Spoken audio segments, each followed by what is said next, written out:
नमस्कार, कहानी विद जगत किशोर बड़थाल में आप सभी का स्वागत है। और जैसा कि आप देख रहे होंगे कि मैं इस समय कंडोलिया मैदान में हूँ। कंडोलिया मैदान वो मैदान जो केवल कंडोलिया के नाम से नहीं है कि यहाँ पर कंडोलिया देव हैं इसलिए कंडोलिया मैदान है। इस मैदान की बहुत सारी चर्चाएं आपने शुरू से सुनी होंगी। यहाँ पर एक समय ऐसा था जब भारत की प्रधानमंत्री इंदिरा गांधी भी इस मैदान में अपना संबोधन दे चुकी हैं। वो भी एक दौर था। और उसके बाद ये मैदान एक चीज और के लिए बड़ा प्रसिद्ध है, वो है फुटबॉल के लिए। क्योंकि पौड़ी की जनता जितनी सांस्कृतिक गतिविधियों में से जुड़ी हुई है, जितना यहाँ पर सांस्कृतिक जो संस्कृति से जुड़े हुए लोग जिस तरह से पौड़ी की छवि को बहुत आगे लेके गए हैं, उसी तरह पौड़ी का फुटबॉल भी अपने आप में विश्व प्रसिद्ध है। यहाँ से जो बच्चे निकले हैं या निकलते आ रहे हैं, वो भारत की जो बेस्ट एकेडमीज हैं उसमें इस समय प्रशिक्षण भी ले रहे हैं और उन एकेडमी से खेलते भी हैं। इस मैदान ने उत्तराखंड के ही नहीं बल्कि जो देश में जिन्होंने नाम रोशन किया है, ऐसे ऐसे यहाँ से खिलाड़ी पैदा हुए हैं। जैसे इसमें चाहे रमेश ढोंडियाल जी हों, चंद्र प्रकाश बोगड़ा हों, जगमोहन सिंह नेगी हों, वीरेंद्र सिंह नेगी हों, स्वर्गीय विनोद नेगी हों, कमल उप्रेती हों, विक्रम गामा जी को आप जानते हैं। इस तरह के खिलाड़ी यहाँ से निकले हैं। यहाँ जब मैदान में कोई इवेंट होता है, जो खेल होता है, तब यहाँ पर इस मैदान में बैठने की जगह नहीं होती है। और जगह हो सकता है आप देखते हो कि जो यंग लड़के हैं वही फुटबॉल देखते हैं, लेकिन इस मैदान की खूबी है यहाँ पर जो युवा साथी हैं उसके साथ साथ जो बुजुर्ग लोग हैं या महिला हैं, बहुत भारी संख्या में यहाँ पर फुटबॉल का मैच का आनंद लेते हैं। अभी अभी यहाँ पर जो नेशनल लेवल का इवेंट है वो भी पूरा हुआ। आज मैं आपको मिलवाने जा रहा हूँ एक ऐसे शख्स से जिसने अलग जगह कर रखी है पौड़ी में फुटबॉल की। छोटे छोटे नन्हे नन्हे बच्चों को निःशुल्क सेवा देकर, निःशुल्क प्रशिक्षण देकर उनका भविष्य संवार रहे हैं। मिलते हैं कंडोलिया मैदान में उन छोटे छोटे बच्चों के साथ साथ उनके जो प्रशिक्षक हैं उनसे मिलते हैं। पौड़ी की सुंदर सी चोटी पर बसा हुआ ये मैदान अपनी खूबसूरती के लिए बहुत ही प्रसिद्ध है। देखिए कितना दिव्य मैदान है। सामने एसएसबी है, यहाँ पर कमिश्नरी हेडक्वार्टर है स्वाभाविक तौर पर जो सामने दिख रहा है। ये मैदान है, यहाँ पर बच्चे प्रशिक्षण ले रहे हैं। जो आज प्रशिक्षण ले रहे हैं वो कल कहाँ होंगे, भारत के किस मैदान में खेल रहे होंगे, ये उनका निर्धारण उनके गुरु यहाँ पर कर रहे हैं, जो रात दिन उनको अपनी सेवाएं दे रहे हैं। ये मैदान प्रसिद्ध है नेशनल गेम्स के लिए। यहाँ पर बहुत बड़ी बड़ी टीमें यहाँ पर आती हैं।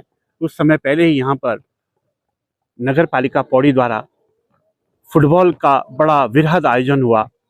इस मैदान की खूबी यह है, इसकी जो दर्शक दीर्घाएं भले छोटी हों लेकिन ये खचाखच भरी रहती हैं। हर उम्र का दर्शक पौड़ी में मौजूद होता है, चाहे वो युवा हो, बुजुर्ग हो, महिलाएं हो। बहुत बड़ी संख्या में इस पौड़ी में फुटबॉल को देखने के लिए बड़ा जोश रहता है।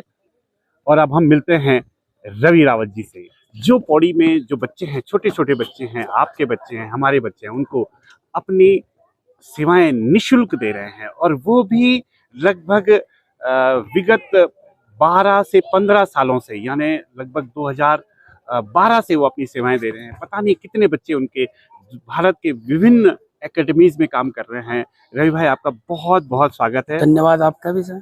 आज हम कंडोलिया में आए हैं और देखना चाहते हैं कि आपकी एकेडमी जिसका नाम पौड़ी यूनाइटेड आपने रखा है, वो एकेडमी कर क्या रही है, क्या कर रहे हैं आप, कब से कर रहे हैं, क्या है ये, क्या हो रहा है? सर सबसे पहले तो मैं ये बताना चाहूँगी कि 2013 के आसपास हम लोगों ने प्रैक्टिस करवाना शुरू किया। तो उस टाइम हमारे को एम भी था कि एकेडमी बनानी है हम लोगों को। लेकिन धीरे धीरे जब बच्चे आते रहे तो प्रैक्टिस करवाते रहे उनको, तो फिर दिमाग में आया कि एक एकेडमी बनाई जाए जो टैलेंटेड बच्चों को छांट के लेके आए और उनको अच्छे कोचिंग संस्थानों में भी उनको भेजा जाए और उनका भविष्य बनाया जाए। आप सरकारी तौर पर हैं या अपने आप ये? नहीं, हमारी खुद की एकेडमी है और मेरे साथ एक लड़का और है, अजय कुमार और टिंकू। तो हम दोनों मिलके करवाते हैं। और उसके बाद फिर बहुत सारे ऐसे लोग हैं जो हमारे पीछे थोड़ा सपोर्ट करते हैं हम लोग। जी जी जी जी। सरकारी तौर पर कोई सपोर्ट है? नहीं, सरकारी कोई सपोर्ट नहीं। कोई नहीं। मतलब इतना सब कुछ देखने के बाद क्या खेल विभाग की आंखें नहीं खुलती हैं? जो इतना बड़ा आपने क्या नहीं कहते हैं कि क्या है भाई, हम भी आपके समर्थन में आते हैं, ऐसा कुछ नहीं है? खेल विभाग का अपना अलग से कैंप चलता है सर यहाँ पे। जी हाँ जी। तो उनके अभी तो कोचेस अब आए हैं उनके, पहले भी हुआ करते थे लेकिन इतना ज्यादा उनका है नहीं। इतने बच्चे जो प्रशिक्षण, ये सारे बच्चे आपके हैं? हाँ जी। क्या बात है, देखिए बच्चे देखिए, नहीं, क्रिकेट वाले। देखिए ये बच्चे हैं और ये देखिए ये सारे बच्चे देखिए। हाँ हाँ सर, इनमें हमारे अलग अलग एज कैटेगरी का है। अंडर 12 हो गया, अंडर 14 हो गया, अंडर 16 17 का, ये 3 ग्रुप हम लोगों के पास है। अच्छा और अच्छा। उससे उससे पहले भी जो अंडर 9 और वो जो ग्रुप है वो अलग से प्रैक्टिस करता है। इनमें से बहुत सारे बच्चे ऐसे जो स्पोर्ट्स कॉलेज और हॉस्टल के लिए अभी सिलेक्ट हुए हैं, 2-3 बच्चे। और उससे पहले भी बहुत सारे बच्चे हमारे हल्द्वानी हॉस्टल। आपके बच्चे इस समय, जब से आपने 2012 से शुरू किया था ना, कब हाँ से? जी, हाँ जी, 2012 से शुरू किया था। हाँ जी। पहले तो ये बताइए रवि भाई, आपके मन में आया कैसे, क्या आप किस तरह से मन में आया कि मुझे अपने अपने इन बच्चों के लिए कुछ करना है, क्या था ये मन सर में? शुरू में मैं केंद्रीय विद्यालय में फुटबॉल कोच रहा हूँ। अच्छा। तो वहाँ से जब मैंने केंद्रीय विद्यालय को मैंने रिजाइन किया, तो उसके बाद बहुत सारे बच्चे आए मेरे पास, बोलते हैं कि सर हमें प्रैक्टिस करवानी है। सर इनमें से ये अंडर 12 का ग्रुप है हमारा, जो बच्चे प्रैक्टिस कर रहे हैं। जी जी जी। और इनमें से अभी बहुत सारे बच्चे, आजकल छुट्टियां पड़ी हुई तो गांव गए अपने। हाँ। लेकिन जितने भी बच्चे आ रहे हैं तो ये सारा इनका एक टीम है। और इनको फ्रेंडली मैच के लिए हम लोग कभी देहरादून, कभी हल्द्वानी वगैरह लेके जाने का हम विचार कर रहे हैं अभी। लेकिन देहरादून हम फ्रेंडली मैच के लिए इनको लेके जाते हैं। रवि रावत जी, हाँ। आपके जो बच्चे हैं, हाँ जी। भारत की टॉप एकेडमीज की बात करें हम, हाँ तो जी। बाईचुंग भूटिया हाँ हैं जी। या और एकेडमी से वहाँ हैं बच्चे क्या? हाँ जी सर, वो 2 बच्चे शुरू में मेरे उसके सुदेवा फुटबॉल एकेडमी है दिल्ली में, वहाँ के लिए सिलेक्ट हुए थे। और एक उसमें अंकित रावत था और सार्थक रावत था। उसके बाद फिर बाचिंग भुटियार फुटबॉल स्कूल के लिए भी बच्चे सिलेक्ट हुए थे हमारे। रवि भाई, आपके अभी अभी सूचना मिली थी हाँ हमको जी। कि अभी आपके इस जो प्रशिक्षण सत्र है आपका, इनमें से 2 बच्चे आपके महाराणा प्रताप, जो हमारा स्पोर्ट्स कॉलेज। हाँ जी। कॉलेज है हाँ जी। देहरादून में, वहाँ के लिए ले, और कुछ दून एकेडमी के लिए भी कुछ हुआ है, ऐसा कुछ हुआ है? सर देहरादून स्पोर्ट्स हॉस्टल में एक बच्चा हमारा सिलेक्ट हुआ है। और महाराणा प्रताप स्पोर्ट्स कॉलेज के लिए 2 बच्चे सिलेक्ट हुए। 2 बजे आपको हाँ। बहुत बहुत बधाइयां हैं। धन्यवाद। आपके भारत के अंदर कहाँ कहाँ आपके बच्चे हैं और किस किस जगह यहाँ से बच्चे गए हैं, कुछ बता सकते हैं? सर बहुत सारे बच्चे तो हमारे जो एक अपना गढ़वाल ग्रुप है, गढ़वाल राइफल्स, तो उसमें बहुत सारे बच्चे हमारे करीबन 18 से 20 बच्चे हमारे सिलेक्ट हुए हैं। और उसके बाद बीजी रुड़की में गए हमारे बहुत सारे बच्चे। उसके बाद जी एकेडमीज हैं, इनमें ज़्यादा जाते हैं बच्चे हमारे। हाँ जी। रवि सर, जो बच्चे बाहर जाते हैं, हाँ जी। एकेडमीज में जाते हैं, वो फिर वापस कभी आपको मिलते होंगे, हाँ जी। तो क्या शब्द रहते हैं उनके आपके लिए? वो बहुत सारे बच्चे आते हैं मिलने के लिए, बोलते हैं सर कि आपने ही हमें स्टार्टिंग में फुटबॉल की उसकी बारीकियां सिखाई हैं, जो कि आज की डेट में हम लोगों को बहुत ज़्यादा हेल्प करती हैं। क्योंकि बेसिक में हम लोगों का मेन एक एम है कि जो बच्चों का बेसिक है उसको मजबूत किया जाए। रवि सर, अभी हाँ तक जी। लगभग 2012 से और 2025 आ गया है, हाँ जी। हाँ जी। आपने लगभग कितने बच्चों को प्रशिक्षण दिया और क्या उनसे कभी शुल्क लेते हैं, क्या है? सर जो हमारे पास करीबन 2, जब से मैंने स्टार्ट किया है उसके बाद से करीबन 400-500 बच्चे करीबन निकल गए हैं यहाँ से, जी, एकेडमी से। बहुत बढ़िया। और बहुत सारे, जैसे बहुत सारे जो गरीब बच्चे आते हैं उनको लिए कोई शुल्क नहीं है। उनको जितना भी स्पोर्ट्स इक्विपमेंट है, चाहे फुटबॉल शूज हो गए, टी शर्ट हो गए, सब कुछ निःशुल्क हम लोग उपलब्ध करवाते हैं। लेकिन वो बच्चा टैलेंटेड होना चाहिए। जी जी जी। और बहुत सारे बच्चे जैसे टाइम पास के लिए आते हैं, तो उनसे हम लोग थोड़ा बहुत शुल्क ले लेते हैं, क्योंकि हमें एकेडमी चलानी होती है और हमें किसी तरह का कोई भी सपोर्ट नहीं करता। तो जो पैसे आते हैं उससे हम इक्विपमेंट वगैरह परचेजिंग कर लेते हैं। बहुत बढ़िया।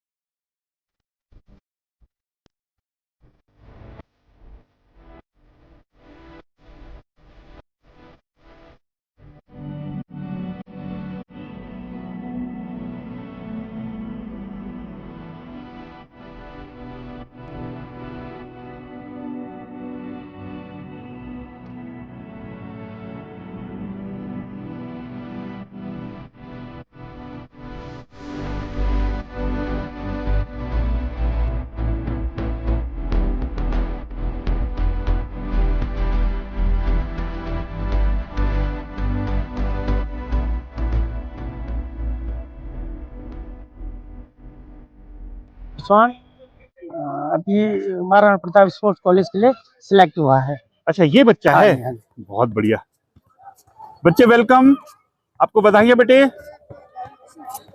सर आपके यहाँ बिटिया भी हैं? देखिए। हाँ जी सर, हमारे पास करीबन अभी 8-10 लड़कियां आती हैं जी। फुटबॉल ट्रेनिंग के लिए। बहुत बढ़िया। और उनमें अलग अलग एज कैटेगरी की हैं जी सारी जी जी जी जी।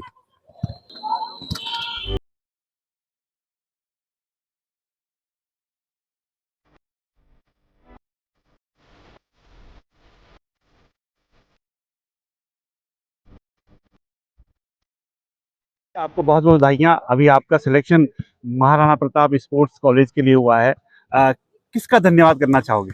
मैं टिंकू सर और रवि सर का धन्यवाद करना चाहता हूँ।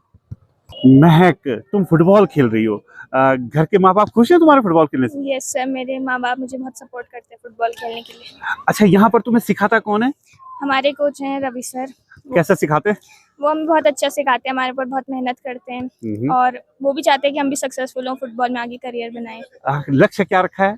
मेरा लक्ष्य तो फिलहाल यही है कि मैं फुटबॉल में आगे खेलूं और इंडिया की टीम के लिए सिलेक्ट हूँ। क्या बात है, हमारी बहुत बहुत शुभकामनाएं बेटिया।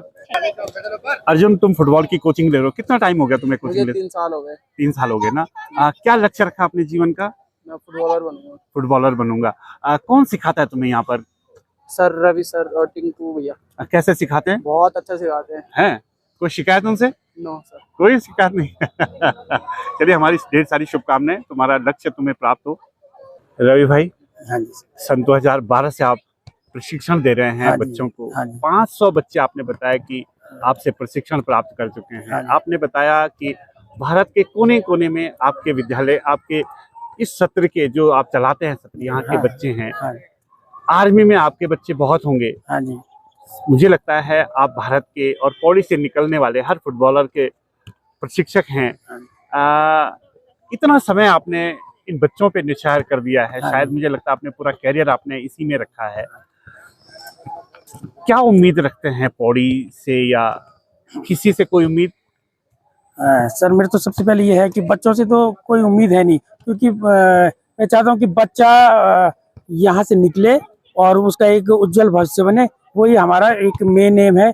और सरकार से अगर मैं चाहता हूँ कि सरकार अगर जो है हमारा जो फुटबॉल क्लब हैं, जो रजिस्टर्ड क्लब हैं, उनकी अगर हेल्प करे उत्तराखंड सरकार, तो फुटबॉल को बहुत आगे बढ़ाया जा सकता है। रवि भाई, आपसे एक बात कहनी थी कि जैसे ग्राउंड है कंडोलिया मैदान, ये तो मल्टीपर्पज ग्राउंड है। यहाँ भी चुनाव आएंगे तो यहाँ गाड़ियां खड़ी हो जाएंगी, बड़ा स्टॉल लग जाएगा। कभी यहाँ पर चरखियां लगा देते हैं, कभी कुछ हो जाता है, तो क्या आपको नहीं लगता कि कहीं ना कहीं आप डिस्टर्ब होते हैं, आपके बच्चे डिस्टर्ब होते हैं? सर सबसे ज्यादा प्रॉब्लम हमें इसी चीज से है कि यहाँ पे पिछली टाइम तक जब ये ग्राउंड खेलबाग के पास भी था, तो उस टाइम क्या होता था कि कभी चुनाव आते हैं तो सारी गाड़ियां यहाँ लग जाती हैं, कोई भी मेला हुआ तो मेला यहाँ लगना शुरू हो जाता है। और भी बहुत सारी एक्टिविटीज गवर्नमेंट के यहाँ पे चलती है, जिससे ग्राउंड को बहुत ज्यादा नुकसान हो जाता है। प्रदर्शनी लगती है तो वो भी यहीं लगती हैं, और वो ग्राउंड को बहुत ज्यादा नुकसान हो जाता है, जिससे हमारे बच्चों को बहुत सारी इंजरियां हुई हैं और प्रैक्टिस का उनका बहुत ज्यादा नुकसान हुआ है। बहुत ज्यादा। ये सबसे बड़ी प्रॉब्लम है पौड़ी के अंदर। ये थे हमारे साथ रवि रावत जी, जो लगभग 15 साल से यहाँ पर पौड़ी के बच्चों को शिक्षित भी कर रहे हैं, प्रशिक्षित भी कर रहे हैं। मैंने कहा ना, एक बहाना चाहिए पौड़ी छोड़ने का, वरना तो यहाँ पर वो सब कुछ है जो आपके बच्चे की जरूरत है। यहाँ पर से बच्चे कहाँ कहाँ नहीं जा रहे हैं, आपने सब सुना है। जहाँ आपके बच्चे हैं वहां से कहाँ जा रहे हैं, ये तो केवल आप ही जानते हैं, हमें नहीं मालूम। मेरी ये कहानी कैसे लगी, कृपया लाइक, कमेंट और शेयर के माध्यम से जरूर बताइएगा। और साथ ही साथ रवि सर को अगर आप समर्थन देते हैं, उनका सहयोग करना चाहते हैं, तो आप जरूर कीजिएगा। और हाँ, मेरे चैनल को कहानी विद जगत किशोर बटफाल को सब्सक्राइब करना न भूलेगा। मिलते हैं अगली कहानी के साथ, तब तक के लिए आप सबको बहुत बहुत नमस्कार।